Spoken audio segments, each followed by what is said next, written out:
Nama saya Mariana Kustawasa dengan NIM 2452141095 dari Prodi Teknik Mesin kelas C. Di sini saya akan membahas tugas agama teologi dengan tema 1, yaitu menjadi pejuang keadilan, keterlibatan sosial gereja dan anti korupsi dalam terang ajaran sosial gereja. Panggilan iman untuk keadilan. Jadi orang beriman bukan hanya soal relasi pribadi dengan Allah, tapi juga panggilan untuk terlibat dalam kehidupan sosial dan memperjuangkan keadilan bagi sesama. Dalam terang Injil, Yesus Kristus sendiri menjadi teladan utama dalam memperjuangkan kebenaran, membela kaum kecil, miskin, dan tertindas. Maka, setiap pengikut Kristus dipanggil menjadi pejuang keadilan di tengah dunia. Ajaran sosial gereja, dasar moral dan etis. Ajaran sosial gereja merupakan warisan ajaran moral Katolik yang menjelaskan bagaimana iman Kristiani harus diterapkan dalam kehidupan sosial, ekonomi, dan politik. Beberapa prinsip utama dalam ASG yang relevan dengan tema ini antara lain: pertama, martabat manusia. Setiap orang diciptakan menurut gambar dan rupa Allah, maka setiap manusia berhak atas perlakuan yang adil dan bermartabat. Dua, kebaikan manusia.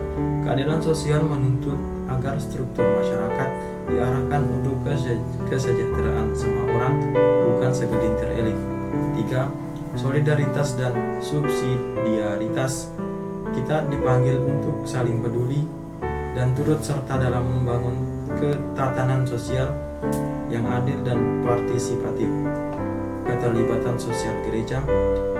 Gereja tidak boleh tinggal diam terhadap ketidakadilan. Keterlibatan sosial gereja bukan pilihan, tetapi bagian dari misinya. Yang pertama, mewartakan kebenaran dan keadilan. Gereja memiliki tanggung jawab kenabian untuk menyuarakan suara kaum kecil dan menyuarakan nilai-nilai etis di ruang publik. Dua, pendidikan moral umat. Melalui homili, karya pastoral, dan pendidikan, gereja mendidik umat agar sadar akan tanggung jawab sosial mereka. Tiga, karya karitatif dan advokasi.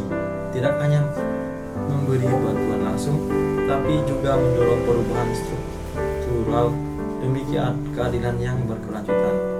Empat, contoh Yesus, keberanian moral melawan ketidakadilan. Yesus tidak hanya mengajarkan kasih, tetapi juga menegur keras penyalahgunaan kekuasaan. Mengusir pedagang di bait Allah, Yohanes bab 2 ayat 13-17, simbol perlawanan terhadap sistem yang korup.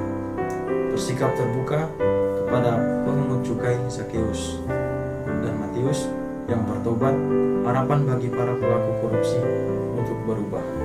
Korupsi dosa sosial dan tantangan moral. Korupsi sebagai dosa struktural tidak hanya tindakan individu tetapi lembaga dalam sistem.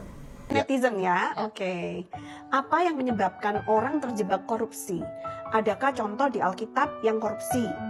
Apakah korupsi ada hubungannya dengan love of money atau mentuhankan uang? Oke, tentang korupsi, apakah ada contohnya dalam korupsi? Yang mencium Yesus itu siapa? Yudas. Dia orang yang sangat korup. Kita buka ayatnya ya. Yohanes 12 ayat 6. Ya, boleh dibaca. Ya, Yohanes 12 ayat 6. Hal itu dikatakannya bukan karena ia memperhatikan nasib orang-orang miskin, melainkan karena ia adalah seorang pencuri. Ia sering mengambil uang yang disimpan dalam kas yang dipegangnya. Bukankah ini gambaran para pejabat yang korupsi? Wow. Mereka seolah-olah peduli kepada rakyat, memberi program ini itu segala macam, padahal mereka pencuri. Apa yang membuat Yudas seperti itu? Ketamakan dan cintanya akan uang.